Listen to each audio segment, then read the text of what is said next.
Salam alaikum. Namna Sili Saudani depuis Conakry. Ibrahim Bangoura, Mamadou Sarafou Diallo. Salam. Abdourahmane So, bonjour.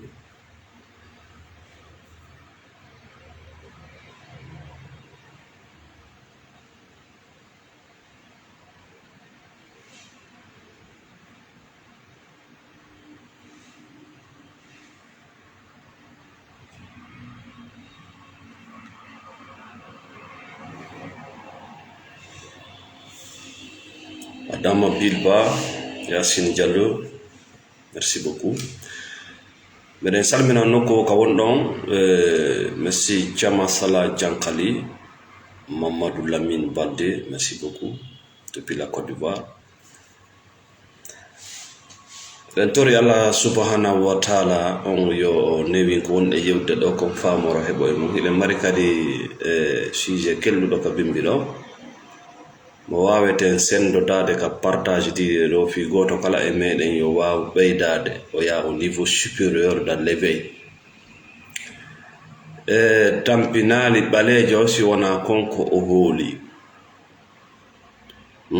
ande holagol hino nafa hino lorra sa holi ke ko wiete kon gonga sikke ala gonga kan ka wurnete ko wana non sa holi ke ko wiete kon fenande ara ko dum woni gonga kan kama sikke ala ko fenande ne warayma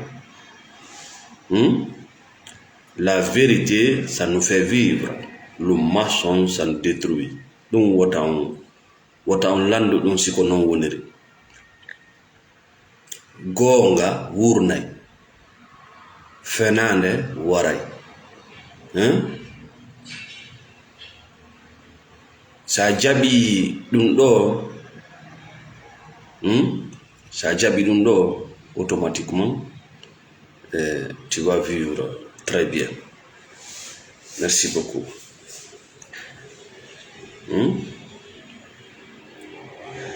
Ko hondu non woni ko tampini enen julbe ben. Merci Alassane Papara Diallo, Lamine Balde, merci. Draman Pekos Bari depuis Hollande, merci beaucoup le grand peintre. Fatoumata Balde, ma chère, depuis la Belgique.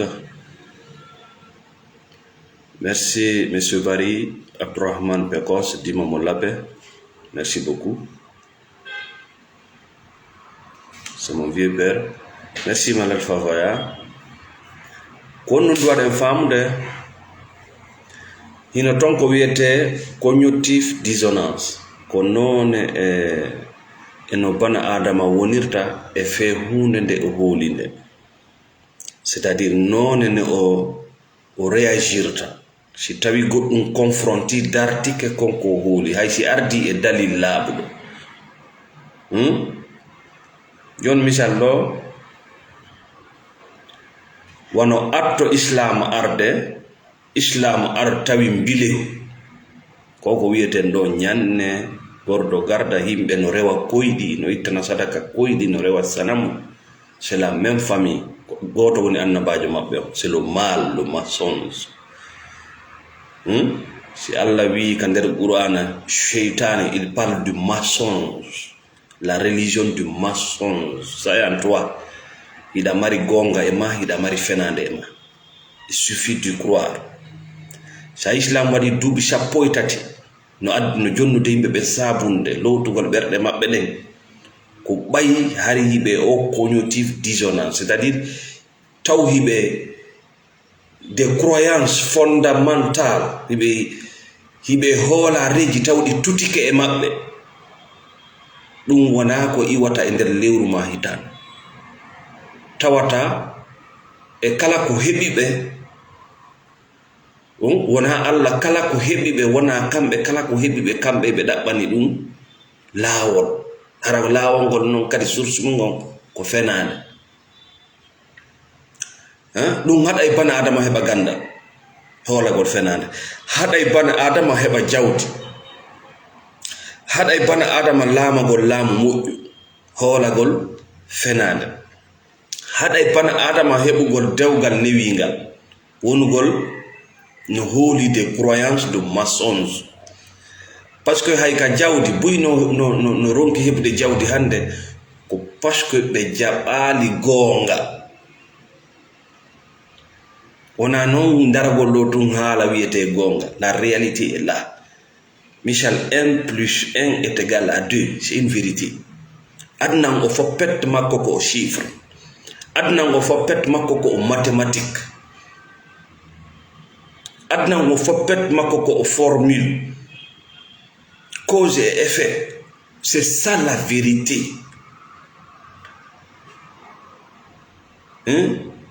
Si mbilejo no arde e ma, si kram ko batinijo no arde e ma, si politicien jo no jibudema, si arnaqueur no arde e ma, c'est que tu vibres l'énergie du mensonge. Wa wonde koyɗi ɗa hooli koyɗi, wa wonde ɗa hooli ñande, no wa wonde ɗa hooli gereji, no wa wonde hiɗa hooli goɗɗo no wawi waylude kaydi wonta buuɗi, no wawi hiɗa hooli goɗɗo no wawi waylade boddi. Ce sont des croyances. Si tawi a jogi keɗi, tu vibres le mensonge et automatiquement c'est à vibrer, c'est à dégager le mensonge, l'énergie du mensonge. Tu ne vas attirer que le mal vers toi. Nde toɓɓere ɗo nde metti fi moƴƴa. Misal mi waalo ɗo jemma mi hoyɗa goɗɗo no ŋattudela, goɗɗo no ŋattudela. Koyɗol ngol ala problème. Koyɗol ngol c'est un message ko min koyɗol ngol habbi. Hakkilan ɗen ndara koyɗol ngol innalam min koyɗol ngol ko koyɗol, ça n'a pas d'effet. Ko koyɗol c'est neutre. Mais du fait que miɗa jogi des croyances tordues, mi ronka jaɓude évidence réalité ko hakkilande wilan kon ko koyɗi.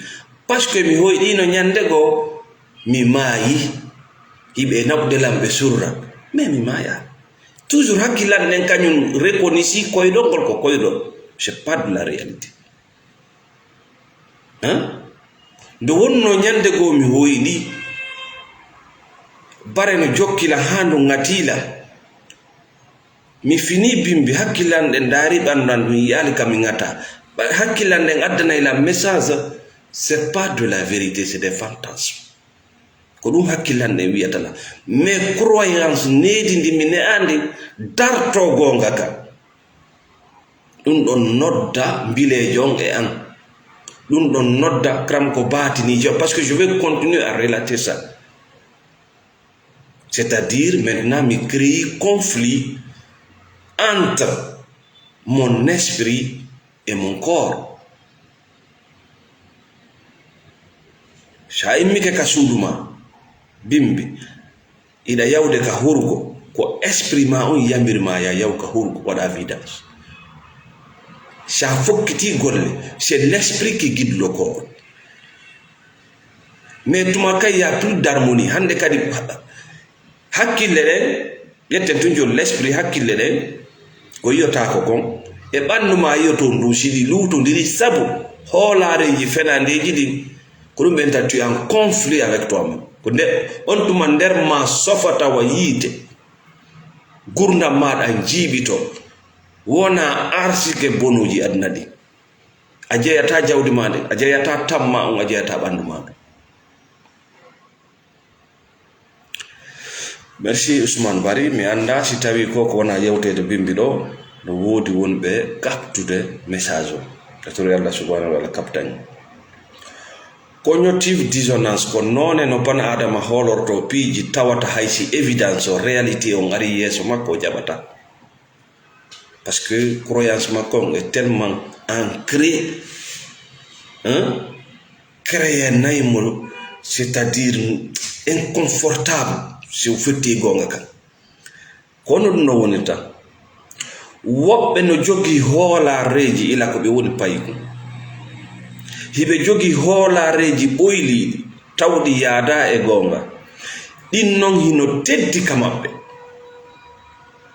hiɗi teddi. No wona hoolareji diina yanko hoolareji aadaji, hakke ko ɗi teddi.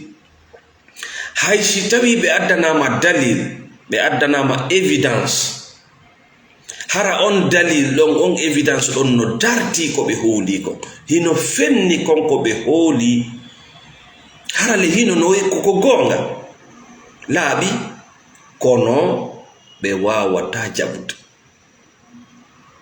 ɓe wawata jaɓude.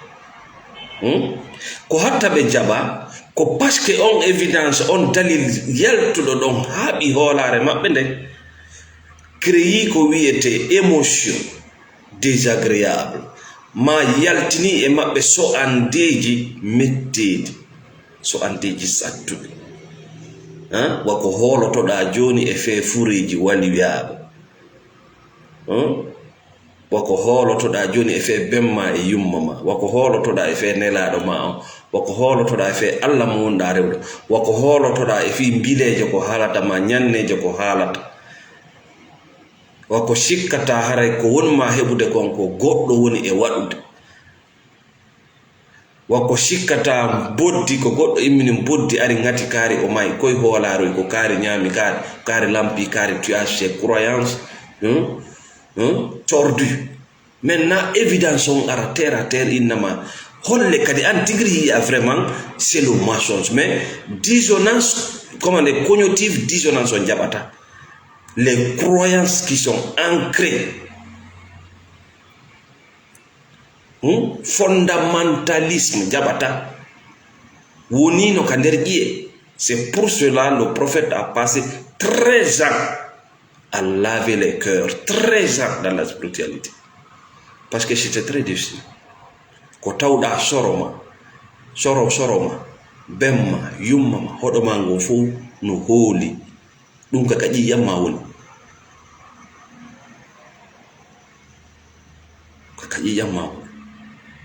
ɗum waɗi sa wiɓe wona jinna jokkiɓe, c'est difficile. Sa wiɓe wona ñanne jokkiɓe, ils vont jamais croire, parce que ça leur dérange.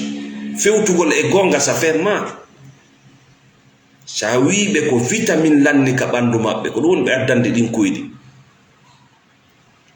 magnésium, calcium, vitamine B12, vitamine E, siɗi manki ka ɓandu ma, a yi ay piiji no arana jemma, parce que ɗaɗi ɗin no soñji, ƴiye maɗen no soñji.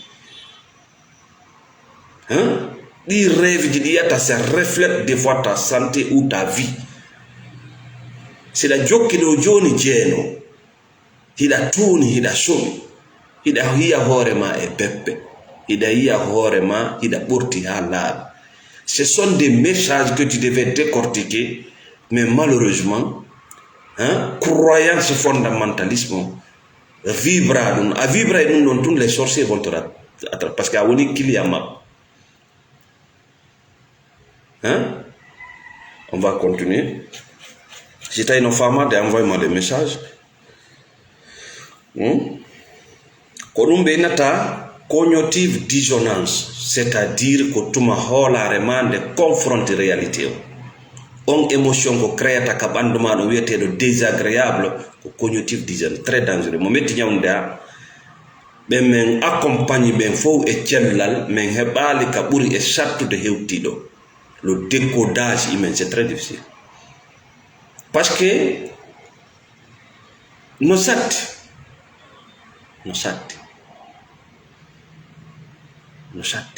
c'est très difficile.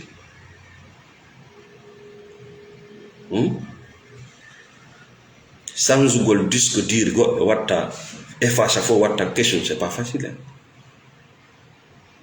Virus ji e korto karta naatino ton ha joɓ, c'est pas facile, parce qu'il ne se retrouve plus. Mais le danger, c'est que o dartoto gonga kam, il combat la vérité. O dartoto gonga kam, o haɓay kam. parce que gonga kan nabay moy état désagréable, nabay moy état mo wala nakim yigol gonga kan no mus no way wandayko no way si anibi e der fammere anibi e der ngayka e der ko kusu nota tampa ka der ngayka ko yaltita e nangende wotere va, ça fait mal, ça fait très mal, parce que donc jabay woni gite ma den taw, mais sa muñike seeda a watta yiwde hande kadi ya pelle den ya candi din ya kuuɗo kon ya leɗɗe den ya kulle den. C'est ça la spiritualité, c'est ça la liberté. Mais woɓɓe heƴata e maɓɓe, ils sont obligés de se retourner dans la grotte ɓe naata ka nder fammere kadi, parce que ton e betteke musintaɓe gite ɗe, e betteke ɓe wowti ɗum ɗon, ɓe wowti ñawdorgol ɗum ɗon, captage penale ko algérien ɓe, tunisien ɓe, marocain ɓe rondi addi ɗo, ɓe nangiji nawingi ɗum. C'est des purs mensonges. Ha hande o yi aljinna, ha hande kanko go yimo seediti ko o mbilejo, ha hande o yi aljinna, ha hande o nana aljinna no ala.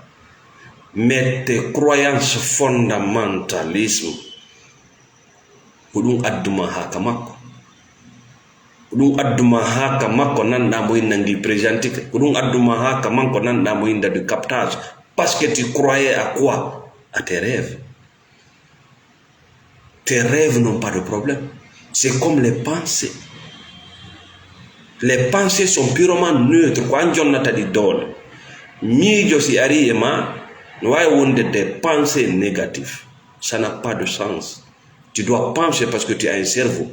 Tu es dans un monde. Tu n'es pas seulement corps, tu es spirituel. Lorsque l'esprit et le corps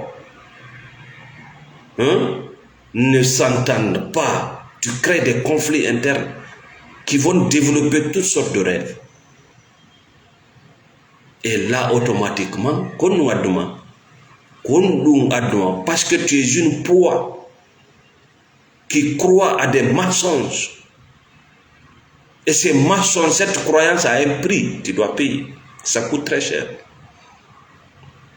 Lorsque tu ne crois pas à la vérité, tu deviens un esclave. Lorsque tu crois à la vérité, il y a un prix aussi à payer, les embargos. Mais au moins tu es libre. Mamadou Lamine Baldé. Jono gondo wadi simo dartade gonga kan ko bayi haray no hitti e makko ko holi ko.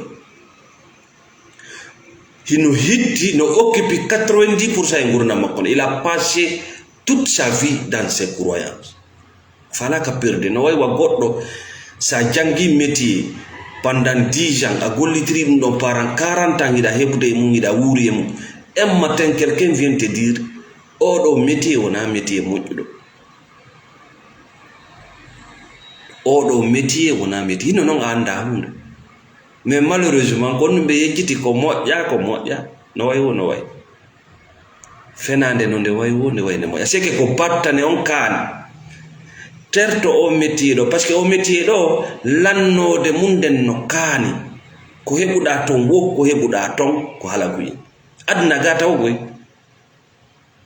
Ta sikkude ko fi jan aduna ga taw. Quand tu vis dans le mensonge, c'est-à-dire ko ɓokkum ko njuuta.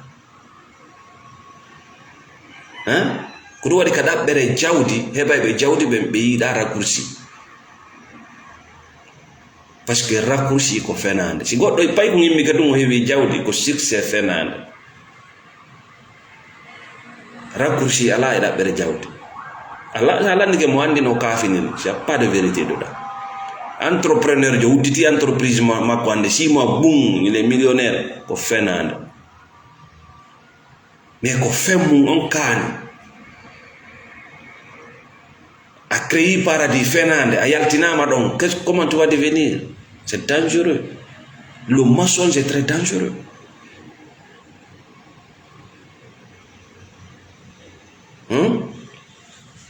jonno ko no wadata o rationalise ɗum ɗon o gera ha ɗum ɗon wona gonga. joni noon o nanino ko fenande, o yii ko fenande, mais heƴali e makko o gera ha o pentirande gonga,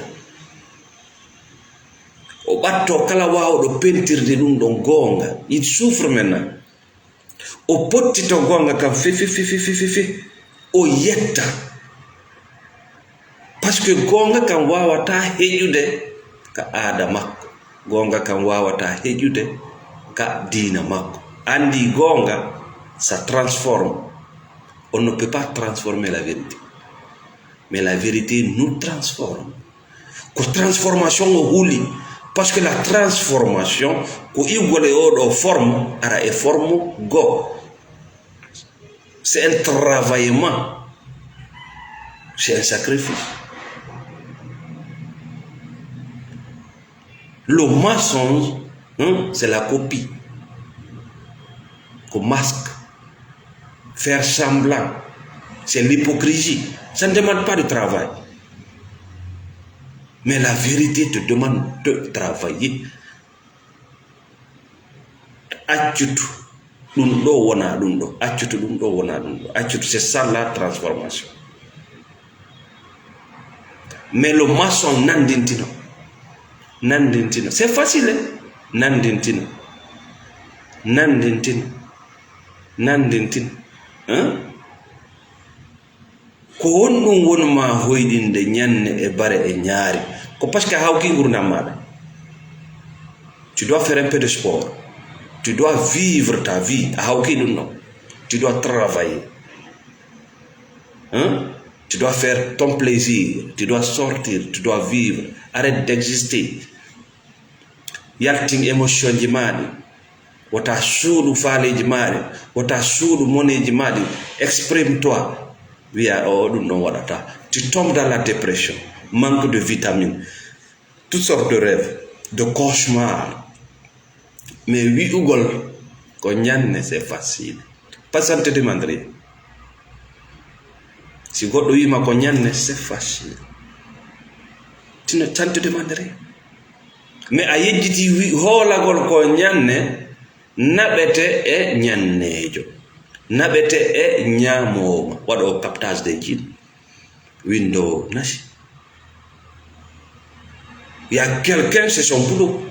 Sa hoolaki Allah imo habbima o wata hendade hooliɗo Allah, mais kanko sa hoolaki Allah o aray o lette.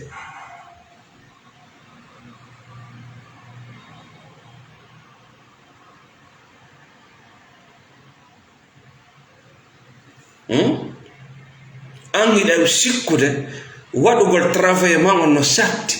Prendre soin de ton corps.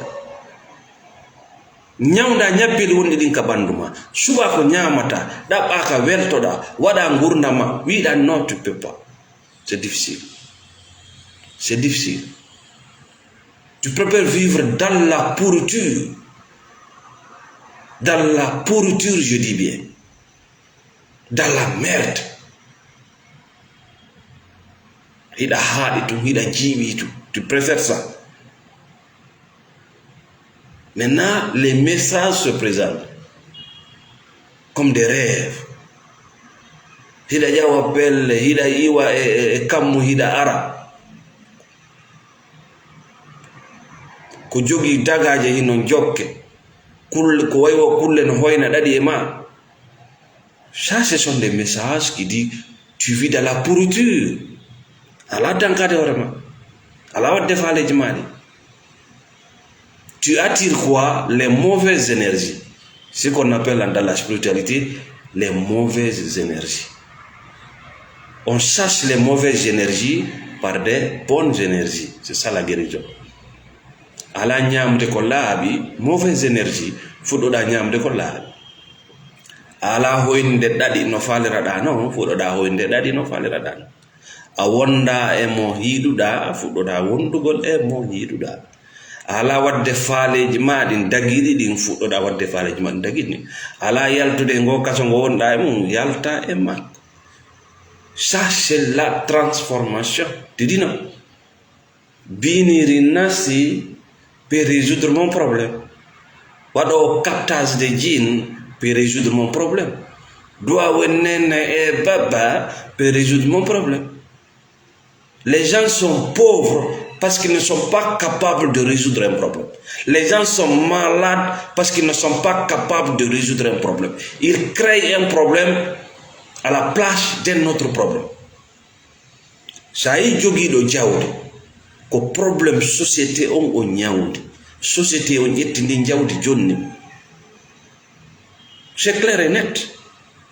Un docteur ko nawnare on nyawdi. Nawnare c'est un problème. Lando moƴƴo ko nawnare woni ñawdude nawnare woni l'insécurité l'injustice hana non sifa lamɓe men ɓe ndi Allah dandu en sifa ɗum ɗo créoɓe kamɓe tigri probléme créana société maɓɓe on probléme ko honno gaddi ɗum ko croyance ji ɗin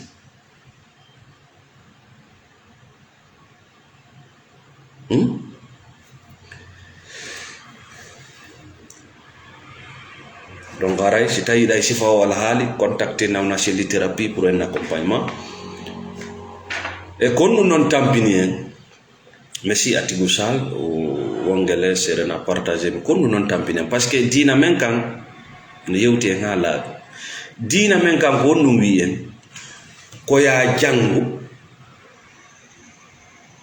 golla ko janganɗa ko wona ko golluɗa ko ñama nafore naatu ka nder qur'ana fuɗɗori ikra ko honɗum watta ikra ko honɗum jangata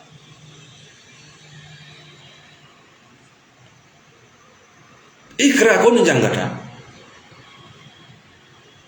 ko honɗum jangata ko honɗum falla wadde ikra on no landi madda wor ko honɗum falla wadde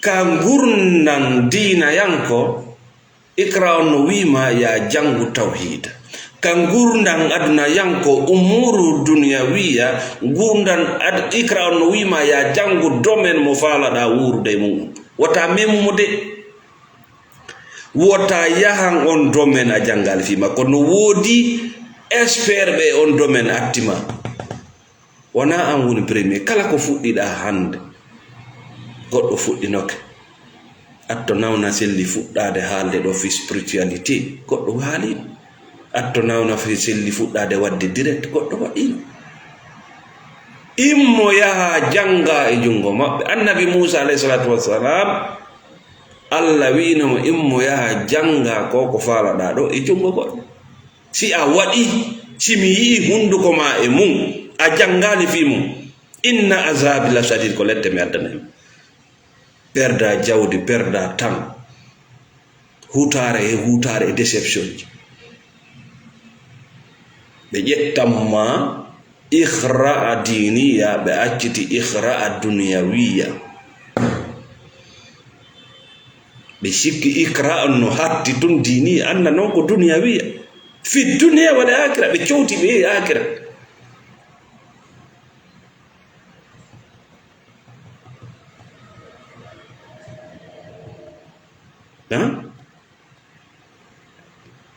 ko ɗum yiyata hande hiiɗen woni ko en wona ɗum yiyata goɗɗo no janga école ha o gayna ɓennamo c'est un docteur en économie o yaha o wona salarié parce que o wonu hunde nde o janganande parce que jangal ngo hunde ko pratique golde wona haalugol fi mayre wona nanugol fi mayre ko e nder soppugol leɗɗe goɗɗo ekkitoto soppugol wona nanugol no leɗɗe soppirte ko ka soppugol ekkitotoɗa soppugol kaka soppugol woni ikra ko e nder remugol ekkitotoɗa remugol wona tableau tum donc qur'ana wiya ikra umuru dunyawiya ikra umurul diniya wiɗen no coca wiɗen ton puya hiɗa faala fi laamu jango wota accu ha laamuɗa janga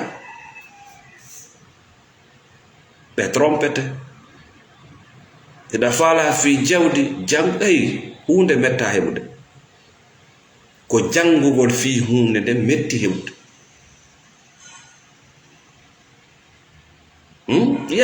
dans n'importe quelle entreprise, dans n'importe quelle compagnie, c'est les employés qui souffrent. Veni odo ko manager, odo ko ressources humaines, il ne faut rien. Le programme et tout, les jonna, les employés. Ko be no rusoto. Parce que ko be da jangani. Sa tawi lawol no walli nede. Ndaro chinois koy dari tranquillement be jogi ndiyam mabbe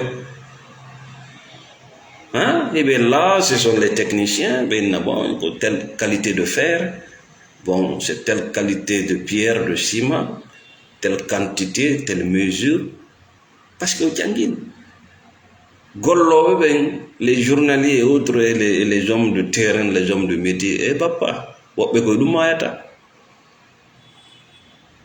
woɓɓe koye ɗum mayata mais laawol ngol si labama konno yimɓe ɓe winnata ko chinois ɓe golli ngol laawol la tête si suudu labama ko ingénieur jo kaari golli o école o suudu golluɓe ɓennoto kono ko kanko jangane fi mum kanko organise golluɓe ɓe on yaali ɓe non buy maayi buy jukki hay fus ɓe jogaaki wona ko ɓe ñaama e ko ɓe ñawdora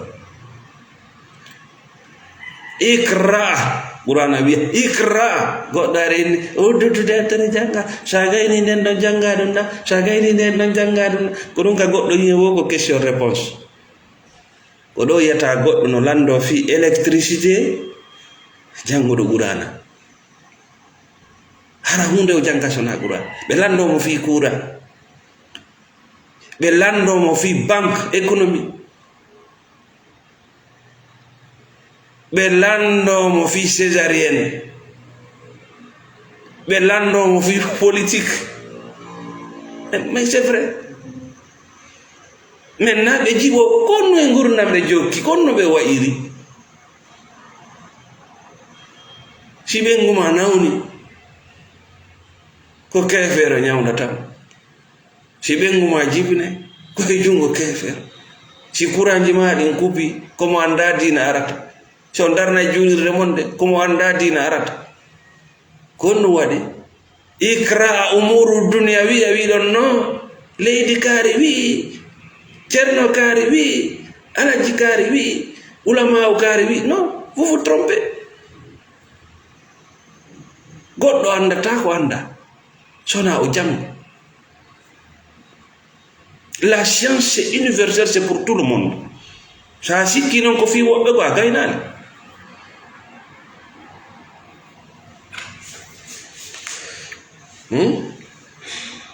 lowre wonde hakkunde gurdanɗan wuruɗa ɗan hande e gurdanɗan faalaɗa nden ko lowre wotere pet woni ɗon la décision, une seule décision tu peux changer ta vie.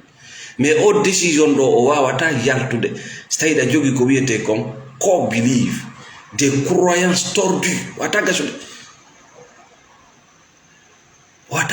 ndaari hande ko hooliɗa ndaari goɗɗo mo hoolaki ɗum sino yewtude ko honno monortoɗa c'est ça ay konko ma moninde ɗon ko lekki ma kinno ko ñaw ngunno ko mburdi ndin non ka temmere o naɓi pension o memidi ila faala yo lekki kin waɗe haram ittaka o memi.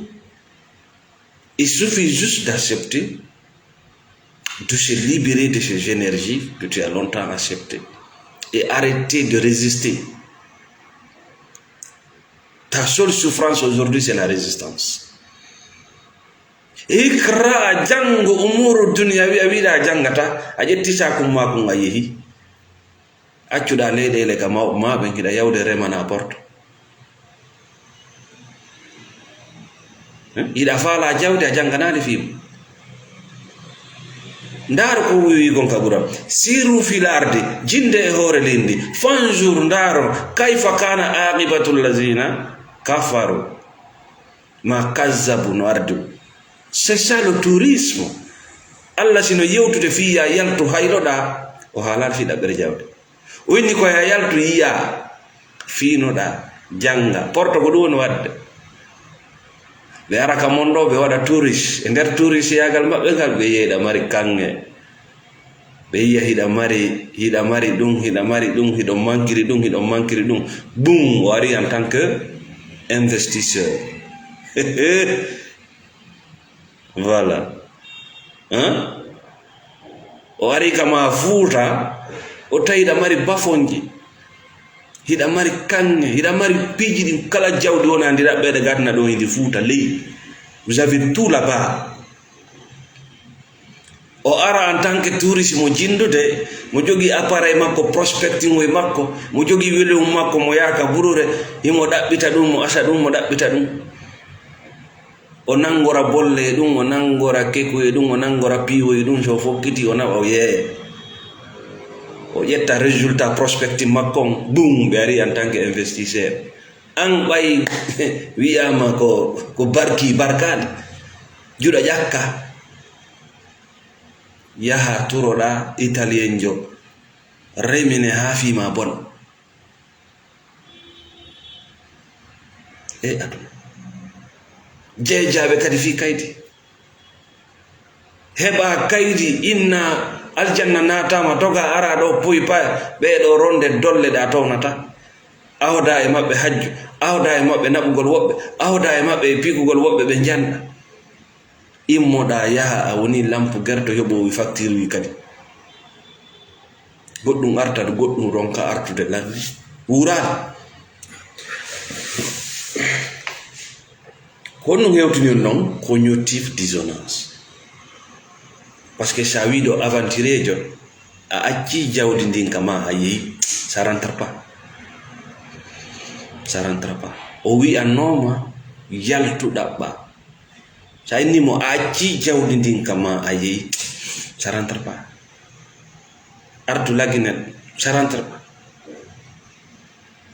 cognitive dissonance parce que des émotions désagréables attaque de kisa goɗɗo no nawni ɗo 10 ans imo dogude ɓawo mocco e mbile e goto gon sa innimo wona ɗum ça prend pas il a dépensé des millions o yewtidino yimɓe buyi o holinino kankadi yimɓe buyi o toñino yimɓe buyi sa innimo wona ɗum ça lui dérange maintenant ɓe Allah waɗi hijabu e mum ɓe Allah muyani dikka ɓe accepta cette destruction totale parce que ça te détruit piiji gon toon si Allah moƴƴinayɗi o lancay woni way si ingénieur jo ari tawi maçon jo on waɗi erreur ji il peut pas continuer il dit faut casser si maçon jon joma sundum accepti y a pas de regret si o acceptali o wono e nder sundar ɓerde makko walaki woɓɓe wakkilo wuura e ɗum ɗon à la fin réalité winna wob e hino la tawa laawi ke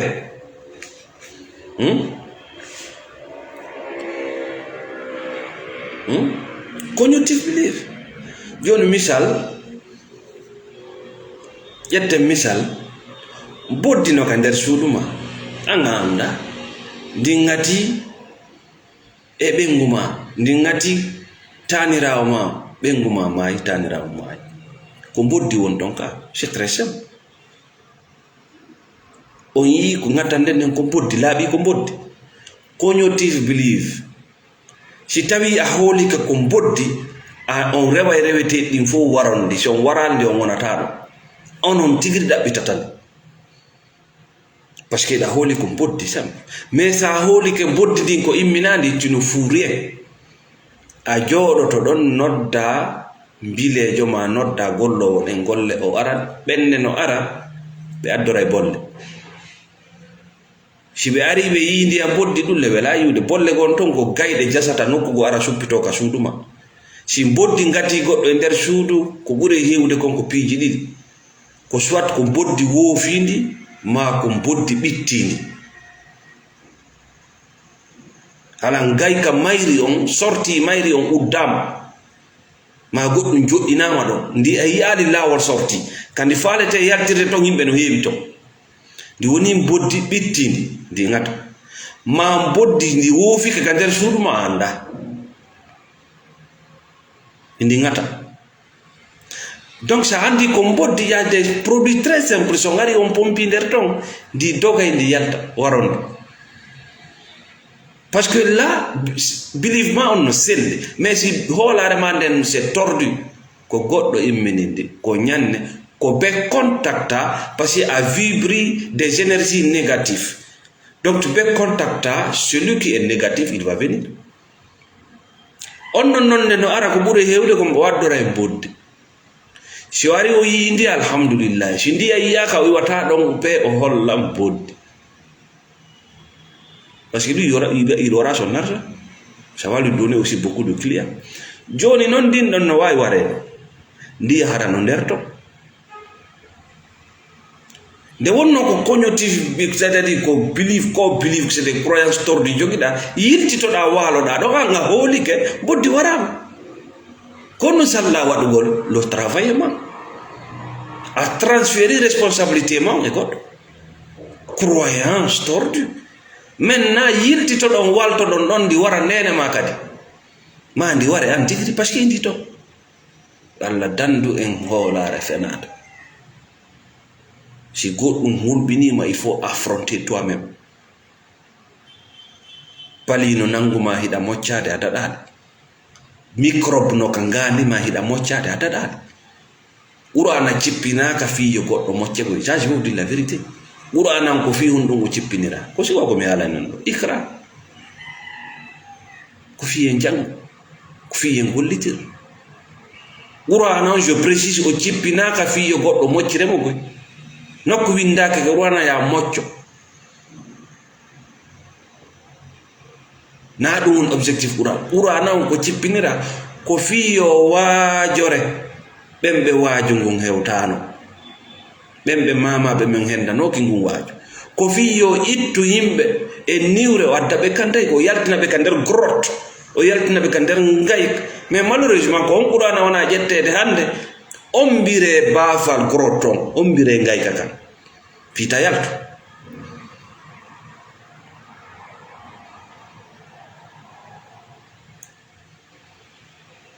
konno sendinirma e on jettudo tal kur wadi ka bandumo e an jettudo qur'ana on fofi ka banduma fu son seda konno sendinirma on loti do nasi on jettudo kaydiri ka qur'ana windi wadi e der ndiya yarma loti on seda ko sawaw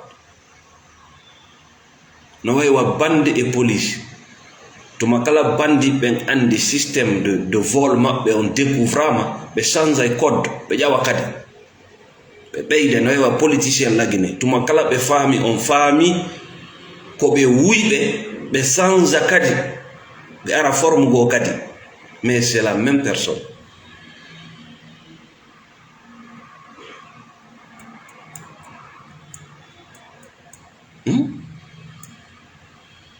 Mboddi ko mboddi bani adama yewtata mboddi halata bani adama nanata ko mboddi halata bani adama waylota ko mboddi bani adama waylota ko mboddi bani adama wawata nullude mboddi sa dogi ke nde holare tu vas capter le mensonge et les travailleurs du mensonge. Ça je vous le dis, mais là en Finlande je n'ai aucun intérêt à vous mentir. Je viens de loin. Mais Allah n'a fort fous Finlande. Mi da ba kadi yon holo ko mun halde ko. Je donne juste des informations. Mi da ba ya jabu ko min nawna sindi mi feddi on degré. Mi feddi degré yidede. mi feddi degré jabede. Mi feddi degré kellanede. Ɗiɗo fof mi da wawi waɗande hoore mi da wawi yidude hoore mi da wawi acceptude hoore mi da wawi kellande hoore. À chaque fois que je trouve un succès ou un bon résultat, je sors, je prends ma voiture, je me lance dans la nature. Mi habbaki awa e goddo wadu anniversaire an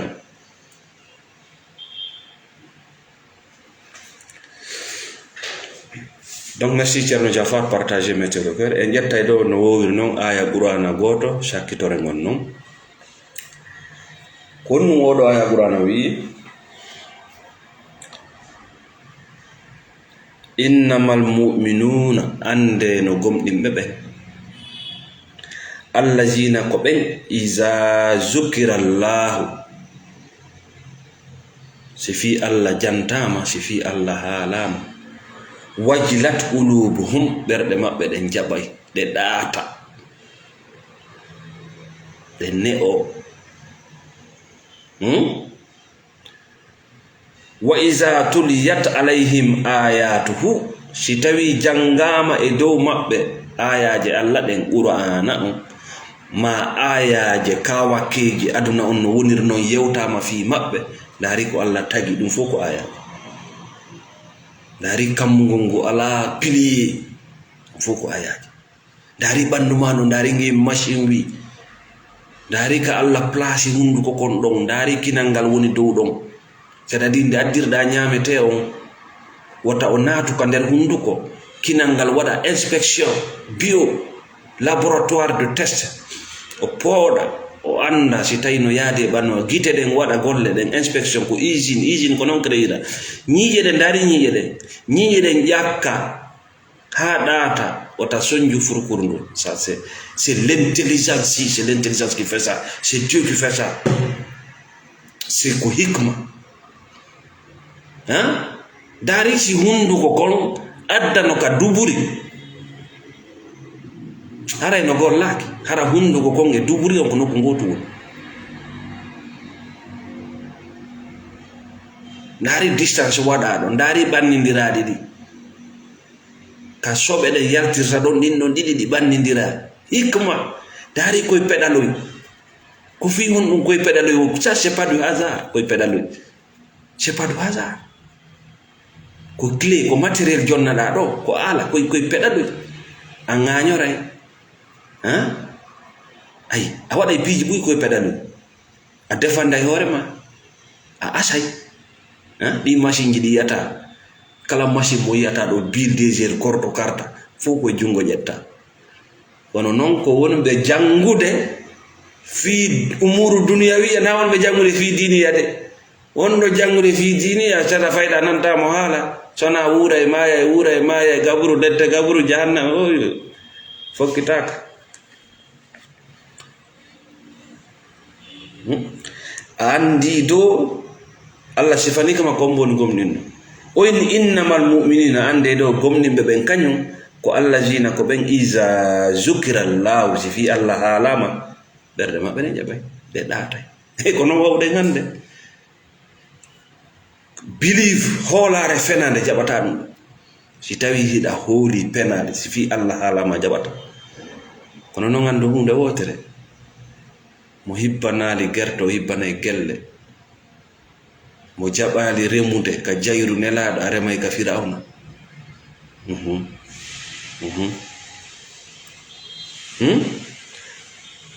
wa iza tuliyat alaihim ayatuhu si be janga nama si be webita nama ayaji allah de zadatuhum beidabe iman he ansi qur'ana on jangama beidatama c'est-à-dire si iman beidi ke konnu ngarata ko yaqin iman beydo ta ko wona iman ko iman mais de iman beydori ko yaqin ko dum men da beton armé sinter fus lanni sa woni yaqin yuginun no lanni tawakkal ma ngare chef fini ko ay malaika jo fonde mo ene I respect that guy parce que hay malaika ira peday mo goddo inter malaika hudete malaika yeso jogido yaqin no goddo inema jinnaji de nyannebe ben no im bendaki benda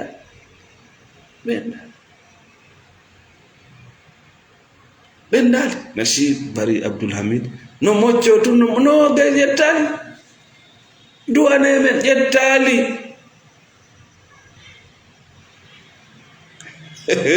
min miɗa yana épreuve ji actuellement, épreuve ji sattuɗi.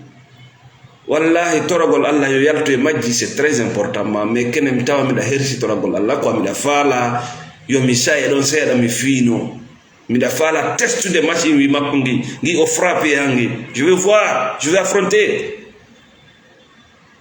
miɗa faala testude iman e yaqino, je pousse.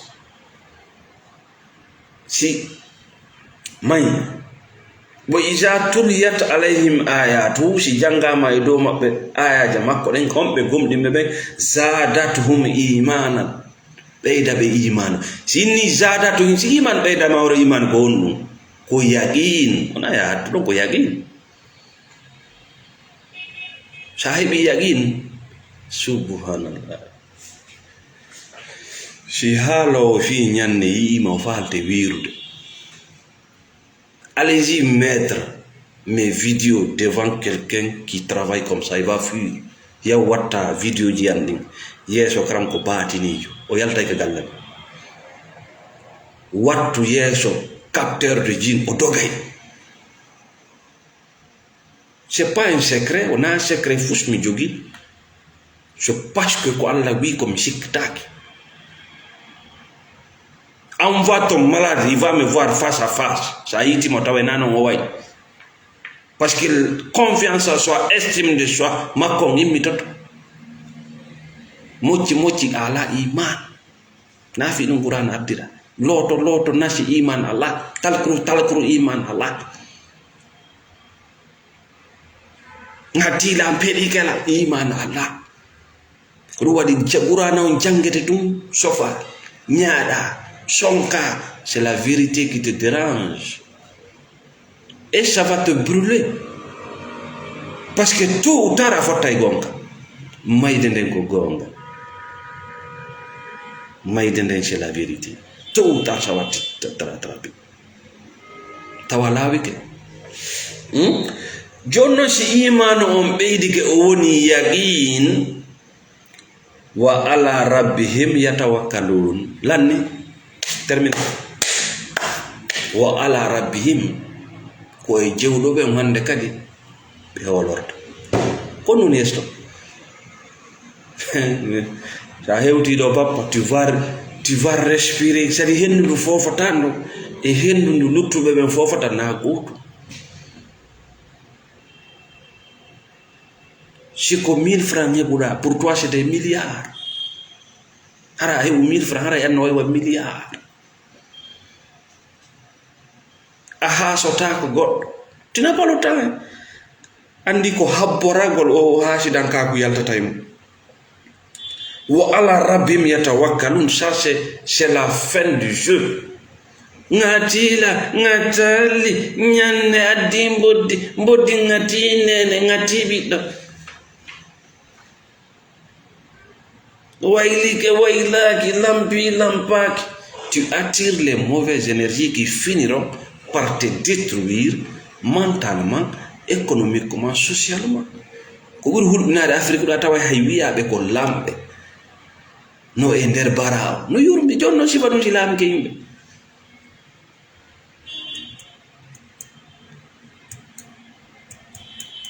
Kadna ɗo il faut se préparer mentalement pour affronter le monde. Nelaɗo duuɓi 13 heɓe lootude ɓerɗe yimɓe ɓe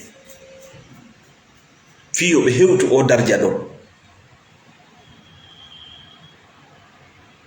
fiyo ɓe hewtu o darja duuɓi 13.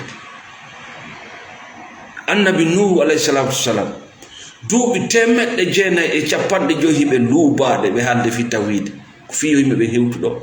Isa alayhi salatu wassalam, Moussa, Ibrahim, c'était leur combat.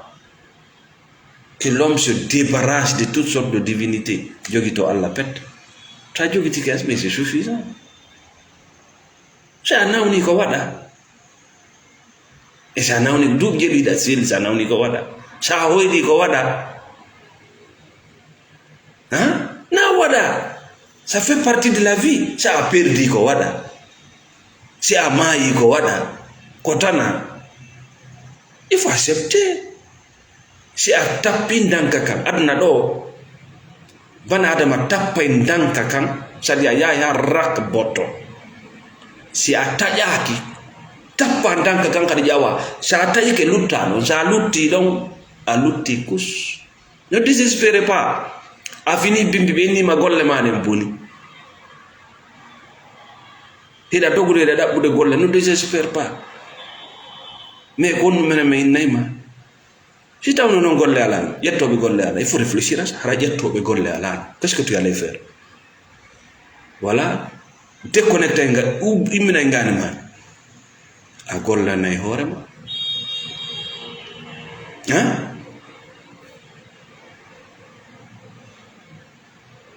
mi perdi hunde kaare, d'accord, a perdi hunde kaare sa heɓano noon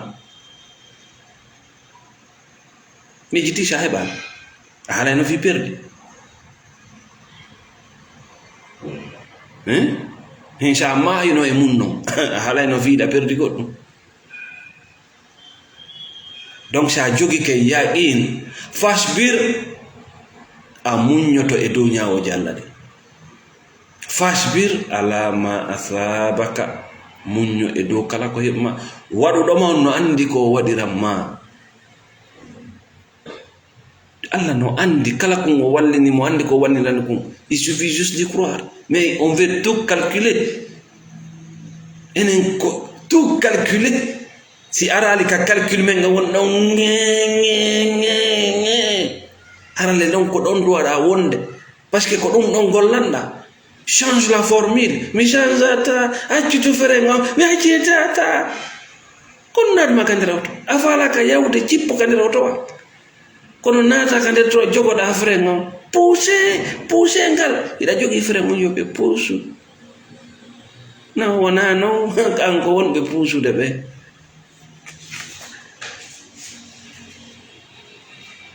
On ñawdi goɗɗo ala dekkude, on yaadi e goɗɗo ala lumbude, on wallitike goɗɗo yahe ndaaro sona frein on go jogi emo jogi frein lagaray kalannode yewtere men kadi wattay ɗon so ndaari hadisaji nelaɗo ɗin no woodi kaɓe yewti ka yimɓe tato ka ko nayo naati e nder fammere kaaƴi moolanangil ari ombi ngayka ka e nder on ritari ka ɗon e paraît-il ko yaltini ɓe ɗon ikhlas maɓɓe on c'est à dire koko ɓe waɗi kon tawata hino laaɓi shirku ala e muɗum mo kala torori Allah ɗum ɗon itta mais ko woni ɗon yewtaka e on tarika ɗum sa yi enen hiɗen du'o to hiɗen du'o hiɗen du'o to hiɗen sikkude du'a ko ni jaborta goɗɗum woni yewtaka e on tarika goɗɗum no ton ko yewtaka et joni noon sa ala ikhlas. Nous les thérapeutes c'est comme ça on travaille, c'est-à-dire solution A ou B so naɗa ndaruɗa joni noon yimɓe tato naati ka nder ngayka hara num ɓe waɗno ɗon incantation ji maɓɓe ɗin torareji Allah maɓɓe ma kono tawa hiɓe wayi wa africain wako enen ɗo ko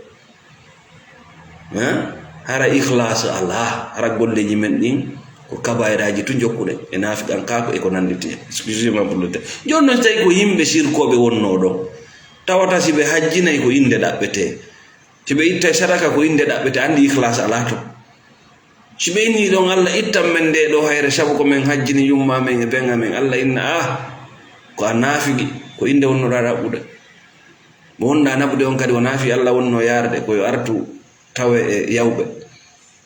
Joni noon ko honno nden hayre yiwata ɗon il faut réfléchir à ça ɓeeɗa no marno ikhlas joni an ala ikhlas iɗa ka nder ngayka qu'est-ce que tu allais faire?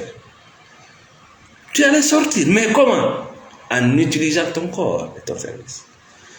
Haysa ala ikhlas iɗa mari ɓandu a ƴettay no hayre settonde nder ton luuɓo ɗon ñande o ñande ay yiɗo tappoɓe kaaje ka yiyani min mi yiɗo yummiraɓe 75 ans no fusa hayre granit fusande ha nde wona koccu ko no ngo gollitiri ngi machine wi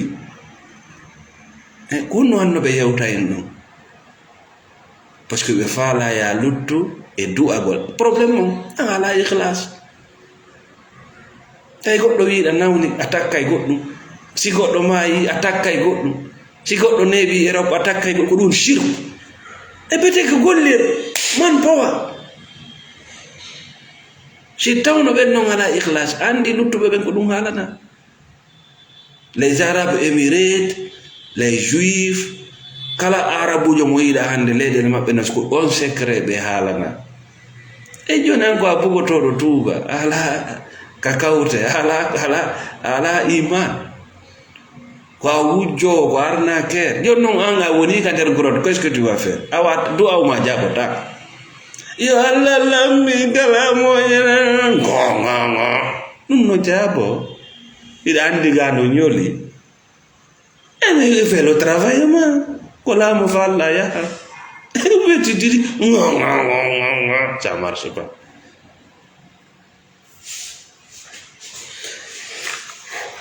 mbeɗa samina kala ƴettuɓe tammu jenti nawna chelli thérapie, kala client ɓe men woni accompagnude wonɓe nder aduna o fewndo ɗo, mbeɗa sammina on nokku ka woni ɗo. Merci madame Hadja Toumbia, merci Thierno Diallo, merci Pa Mamadou New York, merci Dieynaba Sidi, merci Hawa depuis Corée du Sud pardon, depuis, merci monsieur Paris, Abdourahmane Pekos depuis la Hollande, merci monsieur Salou depuis la France, merci Eladji So, Binta Diallo, merci à tout le monde. Kala wonɓe centade nawna sildi, kala wonɓe sponsorde o page ɗo accompagnement, mbeɗen weltani on. Kala wonɓe soutende oɗo page argon ndaramo, commente, partage, waɗa cœur, nous sommes ensemble. Merci Boubacar Diallo, merci beaucoup, salam alaikum wa rahmatullah.